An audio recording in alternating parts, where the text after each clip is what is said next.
Bonjour et bienvenue dans cette petite vidéo pour nous montrer un peu, selon moi, la stratégie la plus simple de faire du pooling avec Android. Donc, qu'est-ce qu'on a pour commencer? J'ai fait un API.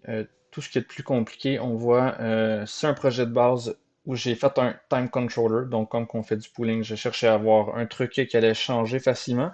Quoi de mieux que d'avoir un API qui nous retourne le temps? Donc, l'heure, on voit c'est simplement datetime.now.toString. Alors, voilà. Puis, si on regarde ce que ça nous donne, donc on peut voir ici le temps juste ici qui change et vous voyez, je travaille tard. Donc, on voit que ça change. Maintenant, on va essayer de faire en sorte d'avoir une belle horloge donc, dans notre application Angular. Alors, venons ici. Donc, on a un component sur un projet vide. On va se faire un beau H1. Donc, notre horloge, ça va être dans un H1. Ça va être super beau, vous allez voir. Et on va simplement venir ajouter. Donc, on va afficher. Allons-y pour une variable qui va s'appeler time. Alors, notre component est vide. Donc, on va se faire notre variable time ici, qui va être égale à, bon, hein, mettons, une valeur de base, juste pour dire, ça ne changera pas grand-chose. Bon, le TSLint, il y a mieux que ce soit sous ce format-là, avec des guillemets simples plutôt que des guillemets doubles. Et voilà. Donc, on a maintenant ici un petit truc. On va partir notre terminal gserve-o. Donc, durant ce temps-là, comme qu'on va devoir lancer une requête web, on va venir ajouter aussi ici HTTP client module. Donc, HTTP client module. Parfait. Et voilà, le module est inclus. Alors, on va pouvoir venir injecter HTTP client dans notre composant ici, public HTTP de HTTP client, juste là. Parfait. Et on va faire l'implémentation HTTP client. Et voilà, on était juste à temps. On voit, ça s'affiche. Super. OK. Alors, on est prêt maintenant pour mettre en place notre stratégie de pooling. Alors, on va venir implémenter ng init, oninit, pardon. Oninit, parfait. Faisons ça. Oui, je veux que tu m'implémentes automatiquement l'interface. Super. Ça m'évite de faire des fautes de frappe. Et voilà, donc dans le oninit, on va démarrer la stratégie de pooling. Donc, c'est quoi du pooling? C'est principalement de lancer une requête avec une certaine trigger. Donc, on veut aller voir s'il y a du nouveau sur le serveur. Et pour ce faire, on va devoir avoir un petit trigger, donc quelque chose qui va déclencher ça. Donc, il y a différentes stratégies.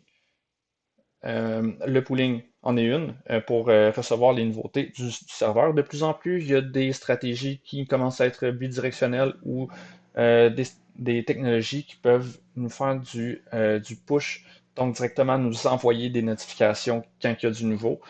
Des affaires comme Firebase de Google peuvent faire ça.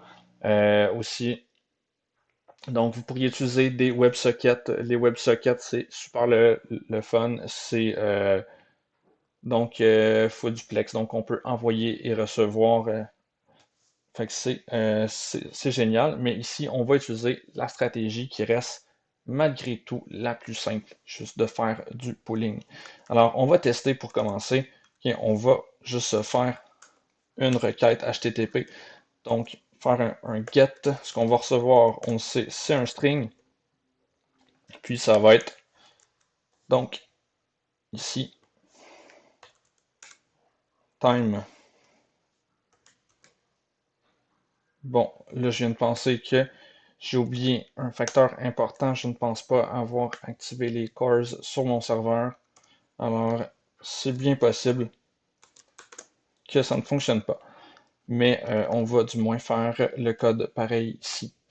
Donc, oups, this point time égale à notre response ici. Comme ça. Voilà. Bon. Là, si on revient ici, F12, on va mettre ça à jour. Ouais, exactement. On peut voir, ça fonctionne pas pantoute. Donc, on a vraiment une erreur de course. Alors, je vous reviens dans 2 minutes. Donc, nous voilà 2 minutes plus tard, du moins pour moi.